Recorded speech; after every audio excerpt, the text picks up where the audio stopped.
일상의 기적이라는 제목으로 이렇게 말씀을 나누도록 하겠습니다. 예수님께서 고향인 나사렛으로 발걸음을 옮기셨습니다. 나사렛은 갈릴리 지역에서도 매우 작은 시골 마을이었습니다. 그래서 고향 사람들이 기억하는 예수님은 30세까지 그들과 함께했던 평범한 동네 청년이었습니다.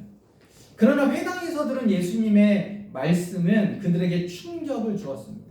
그리고 이미 소문을 통해 예수님이 행하신 기적과 권능에 대해서도 알고 있었습니다. 그런데 정작 나사렛에서는 아무 권능도 이적도 행하실 수 없었습니다. 고향 사람들이 예수님을 하나님의 아들이 아니라 목수의 아들로 여겼기 때문입니다.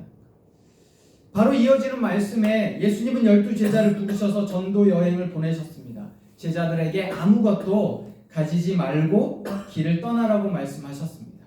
그 말씀에 순종해서 그들은 길을 떠났고 가는 곳마다 많은 귀신을 쫓아내고 병자를 고쳤습니다. 또한 오병이어의 사건을 통해 우리가 이번 주에 묵상했던 묵상 중에 하나가 오병이어 사건이잖아요. 이 사건을 통해 예수님은 한 어린아이의 도시락을 통해 장정만 5,000명을 먹이셨습니다. 12제자의 전도 여행과 오병이어의 기적은 예수님의 말씀에 순종한 사람들이 경험한 믿음의 기적에 대한 이야기입니다. 지난주에 묵상했던 고향 나사렛을 방문하신 사건과 12제자의 전도 여행 그리고 오병이어의 사건을 통해 우리가 어떻게 일상에서 기적을 경험할 수 있는지 여러분과 함께 말씀을 나누려고 합니다. 여러분, 첫 번째 기적의 시작은 믿음입니다. 첫 번째는 뭐라고요? 기적의 시작은 믿음입니다. 나사렛에서는 예수님이 아무런 기적도 행하시지 못했지만 믿음으로 나아가는 제자들은 가는 곳마다 이적을 경험했습니다. 하나님께서 기적을 베푸시지 않은 게 아니라 우리가 믿지 않기 때문에 그 기적을 경험하지 못한다라는 겁니다. 기독교 신앙 자체는 사실 기적의 역사입니다. 여러분 생각해 보세요. 어떤 새로운 일이 시작하려면 최소한의 힘과 조건이 필요합니다. 그러나 기독교의 시작은 그 최소한의 힘과 조건이 아닌 오히려 정반대 예수님의 죽음에서 기독교는 시작했습니다. 예수님이 십자가에 허무하게 죽으시자 3년 반 동안 동행했던 제자들은 모두 뿔뿔이 흩어졌습니다. 심지어 그 중에 한 명은 예수님을 배반했고 나머지 제자들조차 두려움에 쌓여서 십자가 아래는 아무도 남아있지 않았습니다. 로마 제국이라는 강력한 힘과 권력은 예수님의 사역에 마침표를 찍은 것 같았습니다. 어느 누가 보더라도 다시 일어날 수 있는 상황은 아니었습니다. 그런데 놀라운 일이 일어났습니다. 십자가에서 죽으신 예수님께서 부활하셨습니다. 그리고 두려움에 떨던 제자들에게 못이 박힌 손과 발을 보이셨고 옆에 창이 찔린 자국을 보여주셨습니다. 예수님의 부활을 경험한 제자들은 더 이상 두려워하지 않았습니다. 그리고 그 예수님의 부활을 담대하게 선언하기 시작했습니다. 이 일은 기적과 같이 시작되었고 놀랍도록 진행되었습니다. 이 일을 우리가 조금 더 자세하게 당시의 상황을 한번 이야기를 해보면 예수가 죽고 난 후 그를 따르던 사람들은 뿔뿔이 흩어졌습니다. 그리고 얼마 되지 않아서 그 뿔뿔이 흩어졌던 제자들이 하나씩 모이기 시작했습니다. 그리고 제자들이 모임과 함께 예루살렘에는 이상한 소문이 퍼지기 시작했습니다. 십자가에서 죽은 예수가 다시 살아났다는 것이었습니다. 소문이야. 억울하게 죽었던 그 스승을 위해서 제자들이 남아 있었으니, 그나마 그를 추종했던 세력들이 남아 있었으니 소문은 날 수 있었지만 그 소문이 시간이 가면서 점점점 커져가는 것이었습니다. 또한 예수의 부활을 직접 목격했다라는 생생한 증언들을 가진 사람들이 생겨나기 시작했습니다. 6월절에 예수님이 죽으셨고 그 이후 오순절에 50일이 지나서 오순절이 되었을 땐 예수의 죽음에 대한 증언들이 예루살렘에서 걷잡을 수 없이 들풀처럼 확산되기 시작했습니다. 수많은 사람들이 그들이 증언한 대로 예수를 받아들였고 예수를 믿는 일들이 벌어졌습니다. 늘 유대인의 종교적인 폭동과 소요에 두려웠던 로마 당국자 입장에서는 이 거침없는, 이 확산된 이 소문을 잠재울 수 있는 가장 중요한 키 하나를 알고 있습니다. 그건 바로 무덤에서 예수를 꺼내다가 그 시체를 온 예루살렘 사람들에게 보여주면 되는 일이었습니다. 그들이 십자가에서 죽인, 그리고 거대한 돌로 막힌 무덤에서 예수를 찾으면 되는데 어찌된 일인지 무덤은 비어 있었습니다.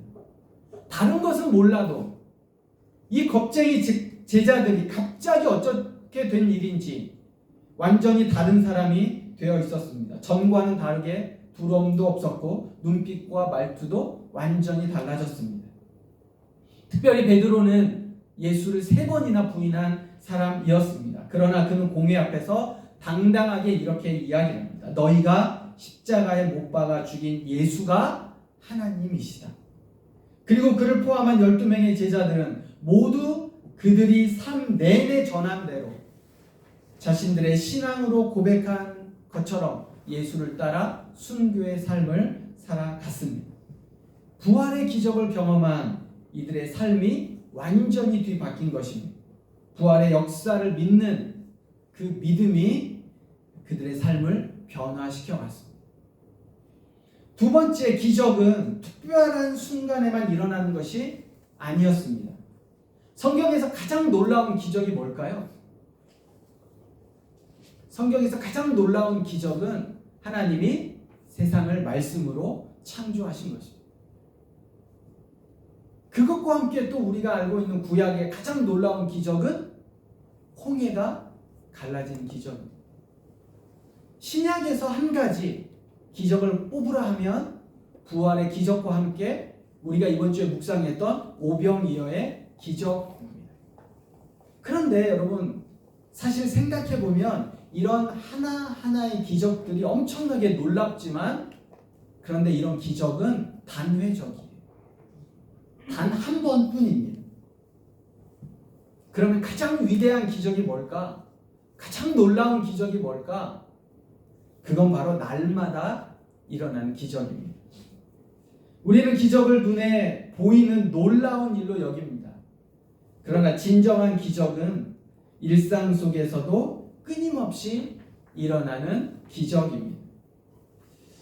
수많은 사람 중에 어느 한 사람을 만났습니다. 그래서 그와 결혼해 가정을 이루는 것, 그리고 그 가정에서 생명이 태어나는 것, 여러분 이 모두가 확률로 따지면 경이로운 기적입니다. 그 수많은 사람 중에, 그리고 그 만나는 내내, 그리고 그 사람과 함께해서 자녀를 낳아 다시 또 가정을 이루는 것, 우리에겐 일상이지만 그건 일상을 넘어 어쩌면 기적과 같은 것입니다. 우리가 지금 이 자리에서 함께 예배드리고 있는 것, 이거 기적입니다. 코로나 팬데믹 상황에서 교회 공동체가 세워졌습니다. 이 교회가 세워지기까지 각자가 자기가 한 말이 무엇인지, 그리고 어떻게 이루어질지도 모른 채 하나님이 하나하나 기적같이 이루어 가셨습니다. 그리고 4년이 되는 이 시점에 각자가 모두 다른 상황, 어떤 상황인지 다 알 수는 없지만 하늘나든의 교회의 일원이 되어 이 자리에서 우리 모두가 함께 예배드리는 것, 이거 우연이 아닙니다. 야구나 축구를 좋아하는 사람들은 자신이 응원하는 구단의 구단주가 누군지를 잘 알고 있습니다. 한화의 구단주가 누군지 아세요? 아신답니다. 그런데 그 구단주가 매일 경기장에 오는 경우는 없습니다.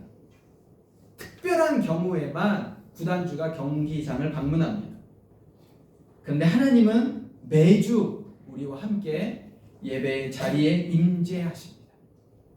그런데 더 놀라운 일은 하나님이 함께 하시는데도 우리가 그 사실을 잊고 하나님이 계시지 않는 것처럼 예배하고 있다는 것입니다. 기적은 날마다 일어납니다.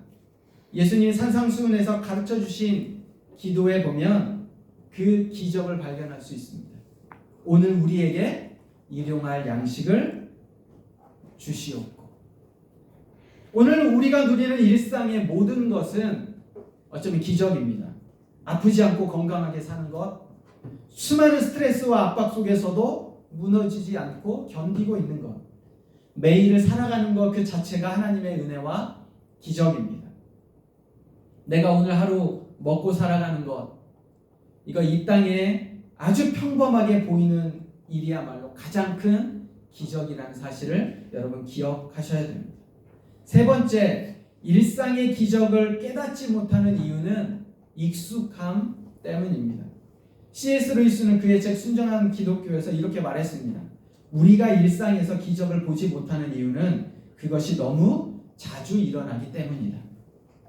광야의 이스라엘 백성들에게 하늘에서 매일 내려지는 만나는, 장정만 또 그 가족과 함께 모두 합쳐보면 대략 200만이나 되는 그들에게 고기를 제공한다는 것, 이거 기적입니다. 그런데 시간이 흐르자 그들에게 만나는 익숙해졌고 결국 기적이 불평이 되기 시작했습니다. 건강을 잃고 나서야 건강의 소중함을 깨닫고 사랑하는 사람을 하늘나라에 먼저 보내고 나서야 함께했던 순간이 기적 같은 선물이었음을 알게 됩니다. 우리도 다르지 않습니다. 일상 속에서 주신 기적과 같은 감사가 아닌 당연함으로 받는 순간 그 기적은 은혜가 아니라 불평과 불만이 되어갑니다. 더 많이, 더 높이, 더 나를 채우기 위해, 때론 내 스스로의 만족이 아니라 다른 사람과의 비교 속에서 얻어지는 그 무언가를 위해 날마다 일용할 양식을 주신 하나님을 기억하지 않고 일용할 양식 너머에 더 가지고 싶고 더 누리고 싶고 더 쌓고 싶은 것을 욕심내는 것, 그 욕심이 우리에게 들어온 순간 일상의 기적은 우리에게도 불평이 됩니다. 그래서 야고보는 이렇게 이야기합니다. 욕심이 잉태한즉 죄를 낳고 죄가 장성한즉 사망을 낳느니라. 우리는 오늘 우리를 돌아봐야 됩니다. 한 주간을 돌아봐야 되고 한 달의 시간을 돌아봐야 되고 2025년 지금까지의 삶을 돌아봐야 됩니다. 하나님이 우리에게 선물로 주신 일상의 기적을 경험하고 있는지, 혹시 나사렛 동네 그 사람들처럼 광야의 이스라엘 백성들처럼 너무 익숙함에 사로잡혀 하나님이 나에게 행하신 놀라운 기적과 같은 역사를 놓치고 있지는 않은지. 네 번째, 기적은 자연스러움을 거스르는 하나님의 은혜의 삶입니다. 우리 인간들에게 사실 자연스러운 것은 죄와 욕심을 따라가는 것입니다. 안타깝지만 시간이 흐르면 하나님의 은혜와 축복, 사랑을 잊어버리는 게 우리에겐 자연스러운 겁니다. 성경의 사사기는 분명하게 우리에게 이야기해 줍니다. 이스라엘 백성들이 하나님의 은혜와 하나님의 돌보심을 받았음에도 불구하고 그들이 하나님 앞에 어떻게 떠나가는지, 하나님을 떠나간 그들에게 주어진 결과가 어떠한지, 그 고난과 고통 속에서 다시 하나님을 부르면 하나님은 그들에게 어떻게 임하시는지, 그리고 하나님의 은혜와 축복과 기적을 경험하면 그들이 또 어떻게 행동하는지, 그리고 그 사이클은 사사기 전체에서, 사사기를 넘어 성경에서 우리에게 분명하게 이야기해 줍니다. 자연스러운 건 사사기와 같은 삶입니다. 그러나 하나님은 이러한 자연스러운 삶에서 우리를 건져내 주셔서 자연스럽지 않은 초자연적인 삶을 우리에게 살게 하십니다. 자연의 흐름을 거스리고 인간의 죄성을 거스려서 믿음으로 살도록 우리를 인도하시고 이끌어 가시고 그 이끌어 가심 속에 우리에게 기적을 경험하게 하십니다. 여러분, 초자연적이다. 놀라운 게 아니에요. 대단한 게 아니에요. 자연스럽지 않은 삶을 거스려 사는 게 초자연적인 겁니다. 사회생활로 지친, 몸을 쉬고 싶은 주일, 그렇죠? 토요일과 이어서 쉬면 더 놀 수 있는 이날, 예배의 자리를 지키는 것 쉽지 않습니다. 그것도 오전도 아니고 저녁도 아니고 애매한 시간에 예배 드리는 것, 나와 내 시간을 하나님 앞에 드리기 위해 오늘 하루를 비우는 것 자연스러운 게 아닙니다. 나를 위해 써야 할 것도 많고 모아서 하고 싶은 일도 많지만 11조를 구별해 드리는 것, 감사의 제목이 있을 때 헌금으로 소득의 일부를 드리는 것, 여러분, 이거 자연스럽지 않습니다. 나 하나 돌보기도 바쁘고 우리 가족을 챙기기도 버거운 현실 속에서 성도들을 위해 나의 에너지를 들여 섬기는 것, 교회 공동체의 부족한 부분을 채우고 세워가려는 마음을 주신 것, 이거 자연스럽지 않습니다. 이 모든 것은 결코 자연스러운 게 아닙니다. 이것은 하나님께서 우리 안에 일하시는 우리의 자연스러움을 넘어 우리에게 주신 기적과 같은 것입니다. 그렇기에 여러분, 기적은 특별한 것으로 받아들이지 않아야 합니다. 일상 속에서 이미 여러분들은 그 기적을 경험하고 있습니다. 기적의 시작은 뭐라고요? 우리의 믿음입니다. 이미 이루신 일에 내가 새로운 것을 새롭게 받아들여야겠다가 아니라 이미 하나님이 시작하신 일을 내가 믿음으로 받아들이는 것, 그게 기적의 시작입니다. 기적은 특별한 순간만 일어나는 게 아닙니다. 기적은 날마다 내 삶 속에서 일어나는 것입니다. 그런데 그 일상의 기적을 깨닫지 못하는 이유는 그것이 너무 빈번하게 일어나 우리가 익숙해졌기 때문에 그렇습니다. 그러나 하나님은 오늘 또 우리와 함께 하셔서 익숙함이 아니라 자연스러움이 아니라 자연스러움을 넘어가는 초자연스러운 일들 속에 하나님이 우리에게 은혜의 삶을 살게 하십니다. 내가 그것을 깨닫든지 내가 그것을 깨닫지 못하든지 상관없이 하나님은 오늘 또 여러분과 저에게 기적을 베풀어 주고 계십니다. 말씀을 정리합니다. 기적을 바라보는 시선이 달라질 때 우리의 일상은 더 이상 평범하지 않습니다. 여러분, 우리는 기적이라는 건 대단한 일을 기적으로 바라봅니다. 엄청난 일을 기적으로 바라봅니다. 그래서 홍해가 갈라지는 사건 정도는 되어야지, 죽은 사람이 다시 살아나는 사건 정도는 되어야지, 정말 불치병이 나아지는 그런 일들 정도는 겪어야 우리는 그것을 기적이라고 이야기합니다. 그러나 성경은 그게 기적이 아니라 날마다 일용할 양식을 하나님이 우리에게 공급해 주시고 우리는 하나님이 공급하시는 그 일용할 양식에 따라 하루하루 살아가는 것, 그걸 성경은 기적이라고 이야기합니다. 여러분, 신앙은 지식이 아닙니다. 신앙은 머리로 알아가고 깨달아가는 것이 아닙니다. 신앙은 경험입니다. 신앙은 내가 살아가는 겁니다. 그래서 하나님은 우리에게 하나님의 행하심을, 하나님의 일하심을 머리가 아닌 내 삶에서 깨닫기를 원하십니다. 경험하기를 원하십니다. 그래서 기적이 내 머릿속에만, 내 이성 속에만 머물러 있는 것이 아니라 오늘 하루를 살아가는 그 과정 속에서 여러분과 제가 하나님의 그 기적을 살아가기를 원하십니다. 그 하나님의 일하심을 통해 매일이 풍성한 삶이 될 때, 여러분의 삶에 하나님이 날마다 기적을 행하시고 그 기적을 경험할 때 그 일상의 기적이 어느 순간 깨달아지면 감사가 넘쳐나고 이젠 일상의 기적을 기대하며 기도하며 살아가게 됩니다. 사랑하는 하늘나그네 성도님 모두에게 일상이 기적이 되는, 그리고 그 일상의 기적을 깨달아지는, 그리고 그 깨달음이 나의 삶 속의 신앙으로 내 삶뿐만 아니라 누군가에게 기적으로 돼 흘러지기를 소망합니다. 우리에게 주어진 한 주간, 또 다시 살아갈 또 치열한 삶의 현장에서의 한 주간이 여러분들에게 기적이 되기를 주님의 이름으로 부탁드립니다.